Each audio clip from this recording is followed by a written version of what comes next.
예, 여러분들이 기다리시는 가장 핫한 코너 육회 상쾌 통쾌한 정치 해설 서종욱의 법대로 4월 19일 인사드립니다. 어서 오십시오. 예, 안녕하세요. 제가 요즘 그 서종욱 TV를 아주 애청을 하는데 서종욱 그 변호사께서 최근에 국민의힘 경선 캠프를 순례하면서 그 취재를 하시대요. 그런데 좀 그 전에 별로 안 좋아하셨던 그 캠프까지 다 가셨던데 어디 다녀오셨어요? 후보 캠프? 제가 홍준표 캠프를 제일 먼저 갔고요. 예. 그다음에 그날 운이 좋아서 예. 홍 시장님 만났어요. 예. 만나서 대화 빌딩. 예, 한 2, 30분 대화를 했습니다. 예. 둘이서. 예. 그리고 나서 이제 그 육청의 김문수 캠프를 갔고요. 예. 그다음에 뭐 유정복 캠프 들어갔고. 아. 그다음에 그 나경원 의원 캠프 사무실 오시원 시장이 쓰던 거 예. 봤는데 이삿짐에 안 갔어요. 그래서 아직 못 갔고요. 예. 그 8층에 그 한동 캠프 있는데 예. 거기 들어가면 이게 맞아 죽을 것 같아서 뭐, 배신자라고 계속 공개해서 예. 안 들어갔는데 예. 거기 그 캠프의 대변인이 저를 알아보고 나와가지고 또 이제 그 대화로서 좀 취재를 했으니까 한 4군데 정도 뭐 좀 취재가 된 거죠. 대체로 분위기가 어떻던데? 제일 활기찬 데가 어디예요? 그거는 이제 그 홍준표 캠프예요. 아, 그래요? 거기 조직이 제일 많이 붙어 있어요. 예. 아마 현역들하고 예. 원외하면 이게 자기들 말로는 거의 뭐 공식적으로 한 50명 이야기해도 100여 명이 넘지 않을까. 엄청나게 그렇게 크고 캠프가 굉장히 넓나 보죠? 넓고 예. 사람이 벅적벅적해요. 홍준표가 문전성 씨. 예. 거기에 이제 그 4층에 보면 옆에 예. 뭐 세종시가 서울에 사무실 같은 거 쓰는 게 있거든요. 예. 근데 세종시 시당 위원장도 홍준표 캠프에 있어. 아. 그러니까 그것도 이게 아름아름 캠프처럼 쓸 수가 있는 거예요. 예. 전층을. 근데 김문수 캠프는 유정복하고 예. 반씩 이게 나눠져 있거든요. 그 큰 사무실을 해서 한 층이 넓잖아, 대화빌딩이. 파티션으로? 그러니까 한 보통 층을 반씩 나눠 쓰는데, 예. 근데 홍준표 캠프는 사실상 거의 한 층을 쓰는, 뭐 다른 사무실이 있지만, 예. 거기도 이게 이용을 하고 있는. 예. 왜? 그 세종시 부시장 출신이 그 위원장이 예. 홍준표 캠프 핵심이거든요. 실제. 예. 그래서 조직이 그 원외 중에 이제 김선동, 예. 조강한, 예. 이런 분들이 그 핵심이고, 예. 그다음에 그 새로운 미래 준비하는 모임의 이영수 회장, 이영수 회장. 그 전화가 엄청나게 많이 받아 조직이 넓잖아요. 예. 그래서 사람은 이게 가장 북적북적한 데는 거기입니다. 김문수 캠프는요? 김문수 캠프는 그래도 지지율은 아직은 1위로 많이 나오는 데가 그러니까 경선 후보들 중에서는 김문수잖아요. 지금 홍준표가 바짝 추격을 하는 것 같은데 김문수 캠프는 김문수 그 후보의 성격대로 좀 차분한가요? 그렇죠. 그때 이제 저 김문수 지사는 어디 외부 일정 때문에 못 만났고 예. 거기에 최고 김재원 최고 김재원 총괄 만나서 이야기 좀 듣고요. 예. 그다음에 그 박수영 의원, 예. 박수영. 박수영 의원 한덕수 그 연판장 하고 예. 나서 김문수 캠프로 가서 정책 총괄을 하고 있잖아요. 예, 그분 두 분이 주축인데 좀 만났고 거기에 실무는 박종운이라고 보좌관이 있어요. 예. 옛날에 박종철 사건 예. 고문치사 그때 학생회장 숨겨주려고 했잖아. 예. 그분이 박종운이에요. 그때 김문수의 최측근이야. 박종철한테 그 박종원의 행방을 대라고 그렇죠. 그래서 고문을 했죠. 그렇죠. 예. 그분이 그 실무 아마 총괄을 하고 있고요. 뭐 저하고도 잘하고 왜냐하면 이게 유일하게 고용노동부 장관 할 때 특보로 요즘은 장관이 특보 하나밖에 못 들고 들어요. 장관 정책특보. 예. 전에 두 사람이 있는데 지금 한 사람이 예, 하나밖에 못 들어간다. 한 사람은 그 안에서 예. 채용을 하고. 그러다 보니까 근데 제가 간 날은 다음 날 그 장동혁 의원하고 예. 그다음에 그 박민식 의원이 들어왔습니다. 그걸로 이제 그 합류를 했죠. 예. 장동혁, 박민식. 원래 저기 그 한동훈 쪽에 있던 장동혁. 예. 그래서 아마 이제 지금은 상당히 그도 사람이 인파가 북적북적한 걸로 보고 제가 갔을 때는 이제 홍준표 후보가 기자회견을 하고 있었어요. 그러다 보니까 사람이 더 많았죠. 기자회견 또 끝나고. 그 자파 매체 질문 안 받아 하는 그 기자회견. 예. 홍준표 그 후보가 뭐라고 하는데요? 그 서정욱 변호사께서 홍준표 후보에 별로 호의적이지는 않았어요. 아닙니다. 아닌가요? 최근에 그 홍준표 못된 홍준표가 양아치 이재명 잡는다. 맞아. 이게 데이터를 쳤어요. 네, 맞아. 한 11만 명 이상. 맞습니다. 못된 홍준표가 예. 양아치 이재명을 잡는다. 예. 이라고 근데 요즘 제가 공약이요. 예. 시원시원하잖아. 그렇죠. 홍준표 후보 공약이 사형 부활, 예. 즉 교도소 많이 떨고 있거든요. 그다음에 이거 헌재 해체. 대법원에 헌법재판부 하나 두면 되거든. 4명만. 예. 헌법재판소 해체한다. 예. 그다음에 공수처도 해체하고요. 예.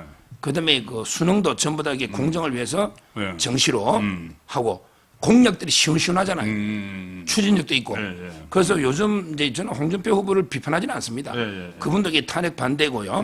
저는 요즘은 이제 과거에 예. 과거에 이제 홍준표 그 후보가 그때 뭐 이재명 만나고 막 하고 할 때 그때 예. 예. 그래서 지금은 제가 한동훈하고 안철수만 때리 패고 예. 나머지 이제 그 후보들은요. 예. 뭐 있는 그대로의 팩트대로 예. 소개하기 때문에 뭐 그렇게 비판하지 않습니다. 예, 예. 그러면 이렇게 현장을 이렇게 쭉 다녔으면은 우선 이제 4강전을 지금 하고 있는데 예. 4강은 그 당초 예상대로 그러니까 이제 한덕수 대행을 일단 빠져 있고 한덕수 대행 빠져 있고 그러면 김문수, 홍준표 그다음에 나경원, 한동훈 이렇게 보시나요? 지금도 뭐 3명은 이제 그 안정권으로 보는데 아, 안정권이 어디 나경원 김문수. 빼고 예. 김문수, 홍준표, 예, 예. 한동훈까지 예. 한동훈 캠프덕에 그 친한동계 의원이 한 18명 현역 의원들이 아무래도 있으니까 뭉치고 이제 그 최재형 감사원장도 합류했잖아요. 예, 예. 그러니까 그 세 개는 이게 들어갈 거고 예. 한 자리잖아요. 예. 여론은 이제 뒤죽박죽한데 지금 찐윤들이 나경원 캠프 많이 왔어요. 아, 예, 예. 거기에 대표적으로 이제 그 김민전 예. 아, 수석 김민전 대변인 왔죠. 의원도 갔죠. 예, 김민전. 그다음에 강성규 의원. 아, 강승규. 그다음에 그 임종덕 예, 예. 안보 이런 분이 있고 그게 또 이게 대변인단이 화력이 좋아요. 예.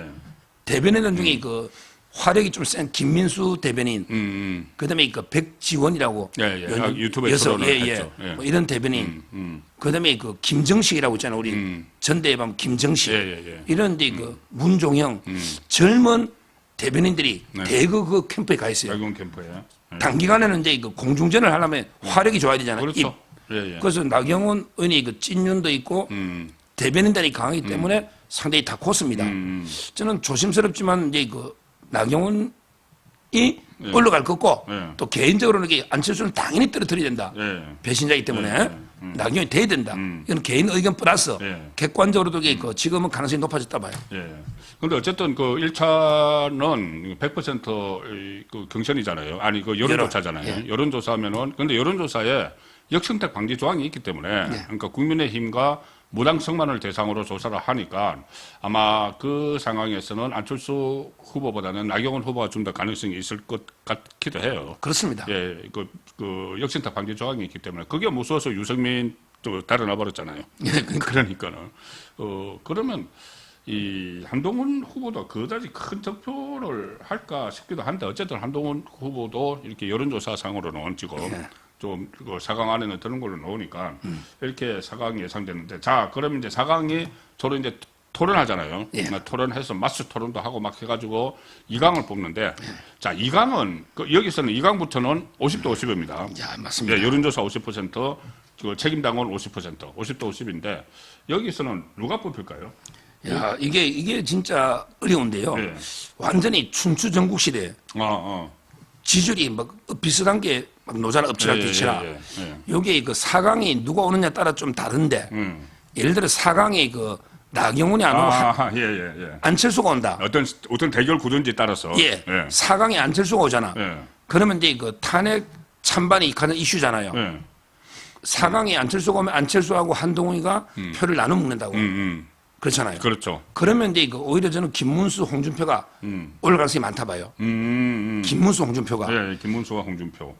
안철수가 들어오면. 예, 안철수 들어오면은. 근데 그 나경원 들어오면요. 나경원 들어오면은. 한동훈이가 표를 다 가져가요. 탄핵을 찬성했던 표는 전부 한동훈이 가져간다고. 아, 나머지는 이제 반탄이고. 예, 반탄. 반탄이고. 그러면 이제 그 김문수, 그럴 수가 홍준표, 네. 나경원 전부 탄핵 반대했잖아요. 예. 표가 3명이 분산되잖아요. 예. 그러니까 저는 전체 파이는요. 아. 탄핵을 찬성한 게 그 우리 보수도 있기는. 있잖아요. 예. 한 20, 30% 보거든요. 예. 20, 30%. 예. 그러면 이제 한동훈이가 이걸 다 먹어버린다고. 예. 그러면 한동훈이가 결성에 오고 예. 이제 그 홍준표, 김문수 중에 한 사람이 결성. 결성에 갈 수가 있거든요. 예. 지금 한동훈 측에 취재를 해보면요. 예. 가장 원하는 이제 그림은 자기하고 이제 그 홍준표가 붙기를 원해요. 본인과 홍준표가. 예, 왜냐면 본인하고 김문수가 붙으면 탄핵 찬반이 그대로 나타나죠. 그렇죠. 너무 극명하게 대비가 되죠. 그러면 이게 50%못 넘잖아. 예. 근데 홍준표는 비호감층이 많다고 봐. 예, 예. 한동훈 캠프에서는. 예. 그러니까 한동훈 캠프에서는 한동훈이하고 홍준표하고 붙으면 최종 이긴다. 이렇게 지금 보고 있고. 한동훈 그 김문수가 김문수하고 붙으면 이게 탄핵 반대가 압도적이니까 예. 50% 얻기 어렵다. 예. 그래서 이제 요즘요. 또 홍준표 캠프 가봤더니 제일 쉬운 게 한동훈이래. 한동훈이다. 김문수 올라오면 이게 또 탄핵 찬반 되잖아. 그렇죠. 그런데 한동훈이 제압하기 쉽다는 거예요. 왜? 탄핵 찬성이 얼마 안 되니. 그러니까 홍준표 캠프와 한동훈 캠프가 예. 서로에게 결성 올라오면 제일 쉽다. 예. 서로 생각해. 그래서 둘이가 좀 친해요. 아, 그래요? 둘이 막 껴안고 막 둘이 엄청 친하잖아. 한동훈하고 누구? 홍준표가? 서로 서로가 만만해 보이는 거야. 그 앙숙이 그 예. 사람 그 앙숙이 김문수가 올라오면 이게 다 탄핵 반대가 거리 다 모이잖아. 그러니까 저는 안철수냐 나경원에 따라서 아예 그냥 안철수가 올라오면요 무조건 이게 저는 김문수 홍준표가 될 것 같아요. 한동훈 표를 나눠 먹거든. 근데 이거 나경원이 올라오면 이쪽 표가 많이 분산돼요.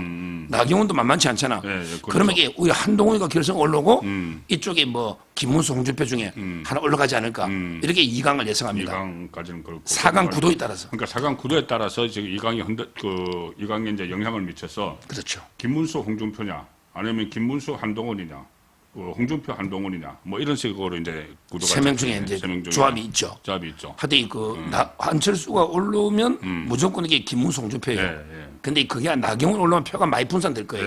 그럼 한동훈이가 독식하니까 한동훈이가 결선에 올라올 가능성이 높다는 거죠. 그러면은 결국은 이제 또 후보까지 우리가 짚어봐야죠. 2강까지 짚어봤으면 후보는 지금 누구 현재 상황에서 그러니까 아직 여러 가지 변수가 많이 있습니다. 많이 있는데 현재 상황에서 각 캠프를 이제 쭉 취재를 하셨으니까 현재 상황에서 후보는요. 예. 한동훈이가 이제 올라왔다. 그러면 이게 무조건 김문수나 홍준표가 됩니다. 한동훈이 올라오면은 왜냐하면 이게 한동훈이가 50을 넘을 수는 없어. 그렇지. 그렇잖아요. 예. 탄핵 찬성이 예. 많아봤자 20, 30이거든요. 예. 따라서 이제 그 한동훈이가 결성 오면 무조건 상대방 김문수나 홍준표가 되는데, 근데 여기서 이제 김문수하고 홍준표가 올랐다. 홍준표가 올랐을 경우에 이거는 이게 예측 불허예요. 둘 다 탄핵은 반대했거든요. 예. 근데 그 조직세가 조직은 이제 그 홍준표가 네. 바람을 타고 있단 말이에요. 예. 공약이나. 근데 이제 김문수 지사는 이제 그 이념 자유민주 체제 이념적인 면에서는 예. 뭐 김문수가 좀 앞서는데 그러하게 그 공약이나 또 이제 입담 이런 걸 이렇게 바람 조직을 보면 또 홍준표니까 김문수하고 홍준표가 붙을 때는 예측 불허. 근데 한동훈이 올라오면 무조건 이게 둘 중에 하나 된다. 둘 중에 하나 이렇게 됩니다. 보고 있습니다. 예. 그러면은 어쨌든 그 김문수, 홍준표, 한동훈 이 순으로 보시는 거예요. 요즘 홍준표가 좀 많이 그 지지세가 올라가는 것 같기도 하던데. 그러니까요. 여론조사 MBS 조사에서는 본인이 뭐 1등 나왔잖아요. 정치는요. 항상 이게 그 적과의 공생이잖아. 예. 상대성이 있으니까. 상대성이 있죠. 예를 들어 이제 윤석열 대통령과 이재명도요. 완전히 막 숙명적인 어떻게 보면 서로 적대적 공생이라 하죠. 적대적 공생 표현을. 그러니까 이재명하고 이제 윤 대통령이 강한 이미지 충돌했잖아. 이렇게 그 문재인 때는 홍준표가 안 맞아. 문재인의 어떤 모범생 이미지. 안철수도 모범생이잖아. 근데 그때 홍준표는 뭐 영감탱이 하고 막 대지 발정제 이래가지고 근데 막말처럼 이게 대가 무너져 버렸지. 소위 말해서 이제 꼰대 이미지를 막 그 프레임을 씌웠죠. 예. 프레임을 씌웠죠. 모범생하고 이 뭐 대지 발정제 어떤가 뭐그 꼰대 이미지가 이제 그때는 안 됐는데. 그러니까 지금은 상대가 누구냐? 그렇죠. 누구냐? 이재명이다. 예. 그러면은 이재명은 그런데 범죄자고 이거 검사 출신이잖아요. 범죄자 검사 모래시계 검사도 있는데 홍준표 말이 옛날에는 막말로 비쳤잖아. 스트롱맨 막말로. 근데 지금은 홍준표가 모범생 말이야. 뭐 말만 하면 이게 막말한다고 하면 야 형수 거기는 찢은 걸 물어봐. 아니 기자들 앞에 거기를 찢은 걸 이래버리더라고. 그러니까 이재명이가 워낙 막말을 많이 나니까 홍준표 말은 시원한 콜라야. 홍준표는 이제 그 홍카콜라가 돼버린 거예요. 옛날 문재인이하고 붙을 때. 따라서 저는 지금 이게 좀 떠는 이유가 아마 이재명이라는 이런 동네 양아치 건달을 잡을 때는 홍준표가 이게 약간 강한 이미지가 있어도 오히려 협객 정도로 금객 오히려 그러니까 상대성에 따라서 저는 문재인하고 이게 붙을 때보다는 오히려 이재명하고 붙을 때는 이게 홍준표가 상당히 맞춤형으로 이재명 잡는 데는 낫다 이런 이미지가 있어서 지지율이 좀 뜨고 있는 거예요. 예.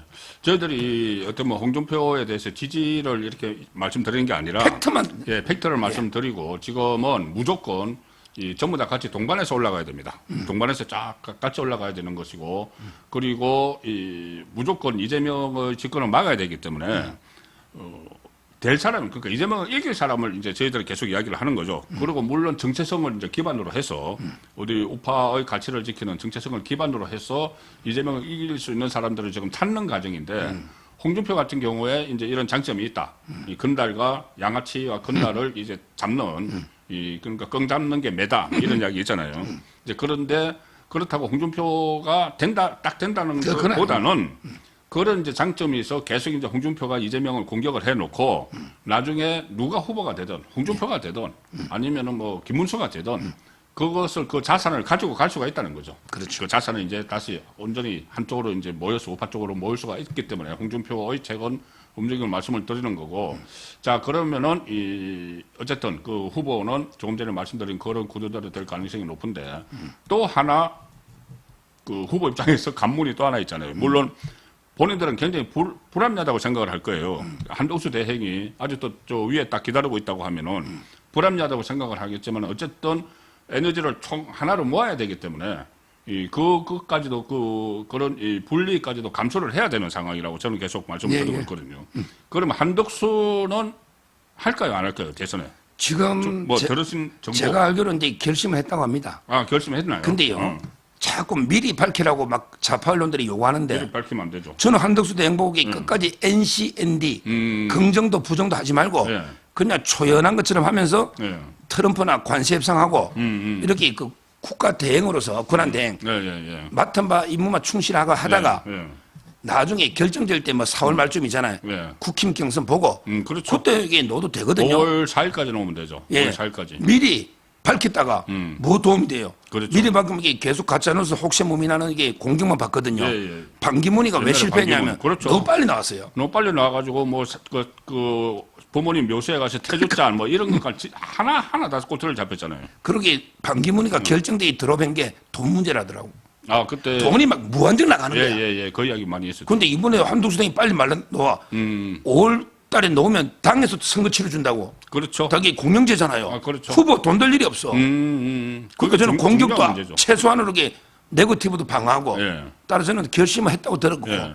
처음에 이게 부인 반대가 심했어. 예. 계속 청문회 할 때도 부인이 뭐 그림을 효성에 팔고 부영에 팔고 했잖아. 그 디자이너죠, 지금. 서양 화가죠. 그 서양 하가죠. 그러니까 지금 이제 근데 털어봤자 없거든요. 청문회 할 때.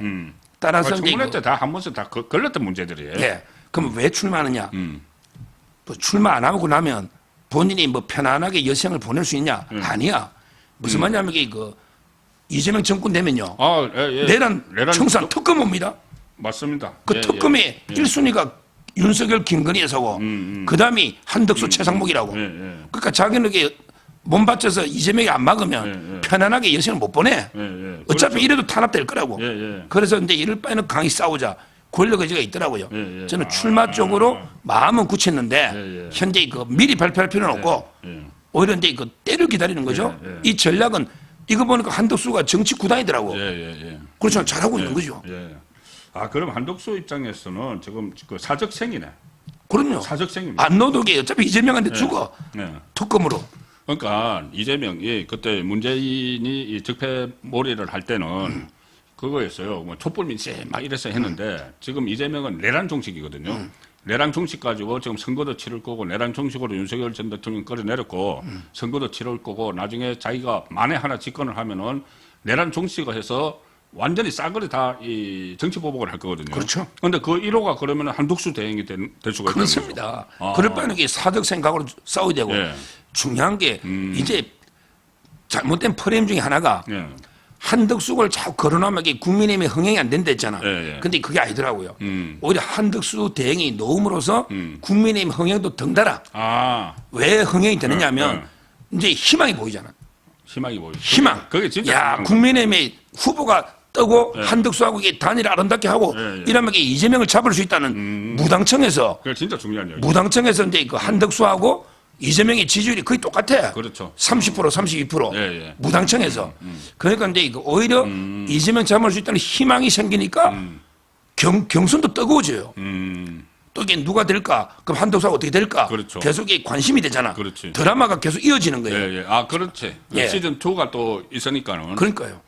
시즌 1 전개에 따라서 시즌 2가 더 흥미진진해질 수도 있고. 그러니까요. 예. 오히려 이제 전 관심이 예. 폭발하고 있는 한덕수가 국민의힘의 경선이 불붙고 있거든. 예, 그렇죠. 거기에 한덕수 대행이 부채질하면서 예. 오히려 이게 흥행이 뜨거워지고 있다. 이런 데는 좋은 효과가 있다 봅니다. 아, 그렇네요. 그러니까는, 그 말씀이 진짜 희망이 있다. 처음에는 딱 조기 대선이 되고 나서 사실 뭐 여러분들에게 저도 이야기를 들었어요. 어떻게 보면은 열패감이라고 하나요. 이거 뭐 패배의식 뭐 이런 게 좀 있었는데 지금 한독수가 등장을 하고 이 후보 경선에서도 지금 생각보다 치열하게 지금 다투고 있잖아요. 그 조금 전에 말씀드린 대로 홍준표가 또 뜨고 있고 나경원도 뜨고 있고 자, 이런 상황이기 때문에 좀 희망이 보이기 때문에 이런 경선 구도가 결코 나쁘지 않다. 예. 여기서 저 중요한 제안 하나 하는 게 예. 전략을 전략. 각 캠프마다 예. 이번에는 근데 그 인수위 시절이 없잖아요. 그렇죠. 바로 직무를 시작을 예. 하죠. 저는 섀도우 캐비넷 가까운 최소한 이게 미국의 대통령, 부통령, 예. 러닝메이트 더 나아가서 섀도우 캐비넷까지 하죠. 검토해봐야 된다. 예. 단체전으로. 예. 뭐냐면 이게 예를 들어 한덕수가 뭐 후보가 됐다. 예. 그러면 이제 김문수를 책임 총리로 해서 이게 5년간 내 임기와 같이 하겠다. 예. 정권을 주고. 예. 그다음에 안철수도 쓸 수 있어. 예. 저 대통령 감은 비판하지만 예. 과기부 장관은 괜찮아요. 그 정도. 과기부 장관은 그 정도 충분할 수 있잖아. 제격이죠. 예. 뭐 이렇게 하고. 물론 이제 뭐 한동훈 아니더라도 또 이게 누가 법무부는 누가 한번 맡겨보겠다. 검찰에 뭐 이창수다. 당 대표는 뽑아야 되지만은 예. 뭐 나경원이 적격이다. 뭐 왜 하는 게. 선거 끝나자마자 이게 바로 업무 들어가잖아. 예. 거의 저는 섀도우 캐비넷이 외국이나 영국이나 그렇잖아요. 예. 그 정도로 후보 좋은 우리 우파 진영을 망라해서 완전히 정권을 주면서 공동 이게 정부 운영에 네. 그럼 권력이랑 나눌수록 커지거든요. 그렇죠. 그래서 이번에 저는 뭐 김문수 한덕수가 아름다운 단일 하잖아. 예. 이럴 때 한 명이 패배자가 안 되게 둘 다 승리자를 돼야 돼. 예. 그럼 누가 대통령이 되면 그 사람 대통령이 하고 한 명은 이제 책임 총리로 그렇네. 이렇게 역할 분담하면 예. 자연스럽게 개헌 효과도 있고 예. 거기에 뭐 나경원이든 나경원 또 이게 좋은 장관 많거든요. 그렇죠. 지금 인구도 이게 관심이 많고요. 네, 원래 특위 대통령 산하 특위의 부위원장 했잖아요. 그럼요. 이런데 출산 대책위원회. 그쪽에 완전히 책임을 주는 거예요. 5년간 예. 같이 간다. 옛날에 미국도 보면 그렇잖아요. 이런 식으로 저는 최소한 러닝메이트, 예. 거의 책임 총리. 더 나아가면 이게 몇 개짜리 뭐 전부는 못하지만 예. 섀도우 캐비넷으로 국민한테 비전을 주면 예. 그러면 이게 죽기 살고 서로 뛰잖아요. 그렇죠. 이런 이제 전략이 필요하다. 이걸 제가 제안합니다. 좋네요. 예, 섀도우 캐비넷을 안 그래도 제가 며칠 전에 소개를 드렸는데 유건일 논설위원도 뭐 완전한 섀도우 캐비넷까지는 아니지만은 가령 예를 들어서 뭐 대통령과 총리, 책임 총리 이렇게 해서 같이 나가야 된다는 말씀을 하셨어요. 그 칼럼에 썼습니다. 지난 시간에 말씀하셨던 그 윤석열 대통령 자녀 임기만 하는 그 방안은 그 이후에 어떤 언론에서도 한번 그런 보도가 나왔었는데 한독수 대행이 그런 카드를 내밀 가능성이 여전히 있다고 보세요. 지금 이제 다른 후보는 뭐 홍준표나 다른 후보는 이게 그럴 이유가 없고요. 예. 이제 그 한덕수 대행은 연세도 있고, 그다음에 또 3년간 윤 대통령 운명을 같이 했잖아. 예. 그 완전하게 이재명을 제압하려면 자 이재명 치하에서 5년을 버틸래? 아니면 이게 한덕수가 2년 정도 나라를 안전하게 관리하고 개헌까지 완수하고 물러나면 또 이게 누구나 정치 세력들이 희망이 있잖아요. 예. 이런 경우는 오히려 이게 분위기 바뀔 수가 있거든요. 예. 따라서 저는 뭐 다른 후보까지 그래 해라는 게 아니고 한동훈이가 3년 들고 나왔잖아. 근데 한동훈한테 안 어울려. 제일 나이 어린 사람이 3년만 안 돼. 이건 이상하잖아요. 그렇지. 예. 오히려 그러면 이게 너무 포부가 약하다고. 3년 하고 또 나중에 또 출마하려고 하는 거 아닌가? 그건 모르지만. 근데 한덕수 대행은 이제 그 나이도 있고. 근데 요즘도 하루 1,500m 수영한대. 그래요? 와, 김문수 특거리 하잖아. 요 네, 하루에 1,500m 수영한대 한덕수가. 김문수 특거리하고 쟤보다 다 수영장 가서 왔다 갔다 하면서 1,500m. 예, 1,500m. 체력은 물론 인정하지만 예. 그렇지만 이게 그 연세나 특히 그 우리 윤 대통령 2년 억울하게 뺏겼잖아. 아, 그렇죠. 이걸 이렇게 보충한다는 차원. 예. 그다음에 그래야 개헌이 돼. 그렇죠. 마음을 안 비우면 이게 희생 안 하면 개헌이 맞습니다. 되냐고. 나 5년 더 하고 개헌하자면 누가 해? 음. 개헌만 해도 이게 역사의 큰 업적이잖아. 그러니까 이재명 안 하려고 하잖아, 지금. 그럼요. 저는 한덕수 대행이 여러모로 딱 좋다. 개헌이라는 게 본인 희생이 필요하잖아요. 예. 그래서 저는 뭐 그거는 좋은 공약으로 봐요. 그렇죠. 이제 그것을 걸어가지고 나중에 이제 국민의힘 후보하고 단일화 할 때 국민의힘 후보가 그렇게 그거는 좀 너무 그 안에 모든 국정을 할 수가 없다. 그렇게 되고 한덕수 대행 입장에서는 윤석열 대통령이 하지 못했던 것들, 뭐 의료개혁도 하고, 특히 개헌을 중심으로 해서 의료개혁도 하고, 노동개혁도 완수하고, 이렇게 공약을, 그러니까 단일화의 공약을 내걸고, 예, 국민의힘 후보는 그게 아니고, 일단 5년짜리를 하든지 3년을 하든지 하면서 또 어떤 그 국정 과제를 하겠다. 이렇게 해서 또 단일화 이벤트가 또 될 수가 있죠. 그렇습니다. 그게 양쪽에 좋습니다. 예, 시너지 효과를 내주는 알겠습니다. 예. 예, 오늘 일부에서는 지금 활기를 찾아가고 있는 이 열패감에서 지금 벗어나고 상당히 벗어났습니다. 벗어났고 지금 조금 전에 말씀드린 대로 좀 홍준표가 치고 오는 이런 것도 있고 한덕수 대행이 또 따로 한쪽에서 따로 이렇게 그 암중모색을 한달까 이렇게 어떤 강폭 행보를 형식적으로는 강폭 행보를 벌이면서도 나중에 또 트럼프와 또 만날 수도 있어요. 예, 담판을 할 수도 있는 여러 가지 변수들이 있고 이 상황을 좀 살펴봤습니다. 이부는 이재명에 대해서 한번 철저 분석을 한번 해보도록 하겠습니다. 예, 1부는 여기서 마칩니다. 고맙습니다. 감사합니다.